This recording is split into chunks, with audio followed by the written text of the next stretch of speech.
Welcome to today's episode. My name's Syatt, and today I'm going to talk about motivation.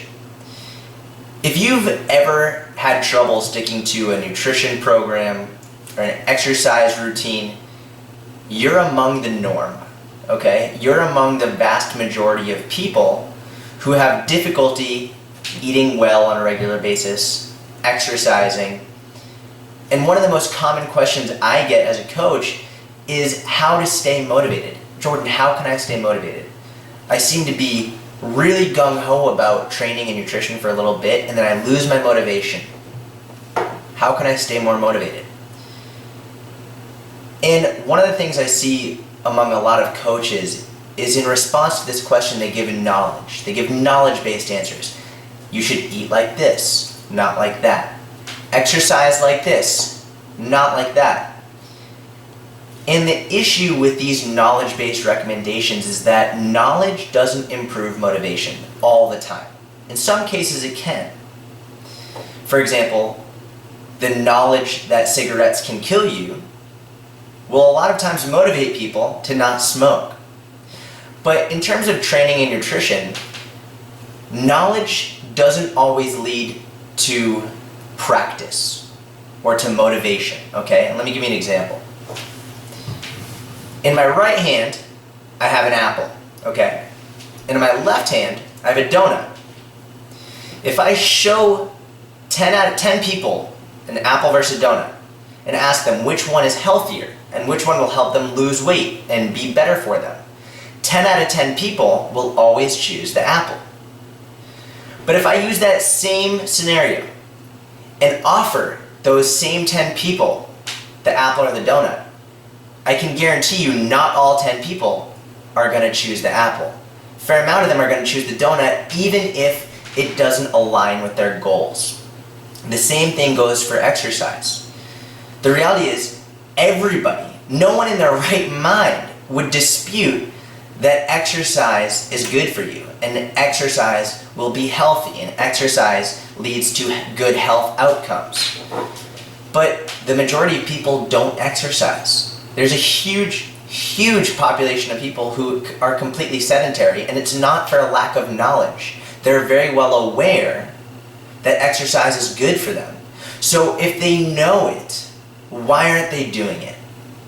Why aren't they actually eating well or exercising?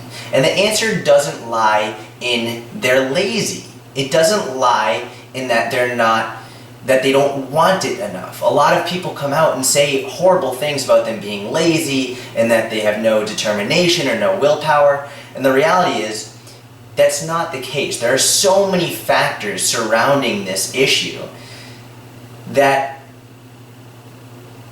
looking at it under a microscope and just saying, oh, well, they must be lazy is very short-sighted because there's so many other things that come into play. And today I want to talk to you about how can we actually improve motivation? How can we actually get past the curse of knowledge, right? Just the fact that we understand something doesn't mean that we're actually going to do it. So how can we change from this idea that knowledge will lead to action, what will actually lead to action? That's what I want to talk to you about. And the only way to help someone, whether it's yourself or a client, move to action is to find their motivation. And everyone's motivation is different. For example, some people, a lot of my clients, their motivation lies within their children. Do you want to walk your daughter down the aisle when she gets married? Do you want to be there, healthy and able, when your kid has kids and you become a grandparent? Do you want to be able to run around with them and play with them without getting winded or getting hurt? That's a huge motivating factor for a lot of my clients. And if I had just told them, you're lazy, don't be lazy, go exercise, that would make them feel bad and it wouldn't actually lead to them taking action. So finding their motivation in their children has helped them say, wow, I'm not necessarily doing this to lower my cholesterol. I'm not doing this to lose 10 pounds on the scale. I'm doing this so that I can be there for my children and their children. And everyone has different motivations. It doesn't mean that one motivation is right or wrong. It just means we need to find what motivates you. Other people are motivated by how they look and how they think other people will perceive them. And this is probably the most common motivating factor for most fitness professionals, especially younger fitness professionals. That's how they got into all of this in the first place. They started eating better and working out because they wanted to look a certain way. Maybe they were embarrassed when they took their shirt off at a pool party or at the beach. So then they started eating better and exercising with the whole motivation in mind of, I'm going to prove to them I can get a six-pack, or I'm going to look a certain way. Or when I take my shirt off, people are going to love how I look, or be really impressed. That's another motivating factor. And the options are endless. There are so many possibilities with motivation. It really comes down to what motivates you. And in order to find your motivation, you really have to analyze and be honest with yourself. What do you really care about? What is going to drive you to push you to take action? And that answer will be different for everyone. There's no right or wrong. And the reality is, maybe you have more than one motivating factor. And another reality is maybe what motivates you now won't motivate you later. Personally, a previous motivating factor for me was to deadlift 4 times my body weight eventually. I did that this past January 2015.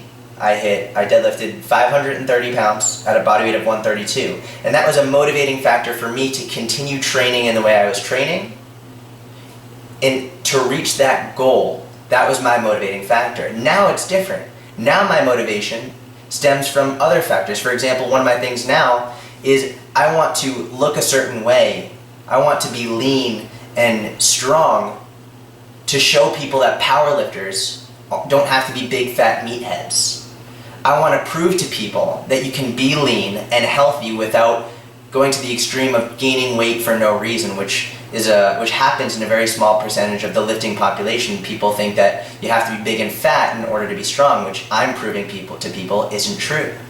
Another motivating factor for me personally is eventually I want to have a family, and I want to have kids, and I want to have a wife, and I want to be healthy for them. So my exercise and nutrition now isn't necessarily to be an elite lifter anymore. It's to stay healthy for the long run. So find what motivates you. Take a minute to yourself. Get out a pen and paper. Put the computer away. Get out the pen and paper and write down what motivates you. Is it your family? Is it your friends? Is it how you look? Is it how you feel?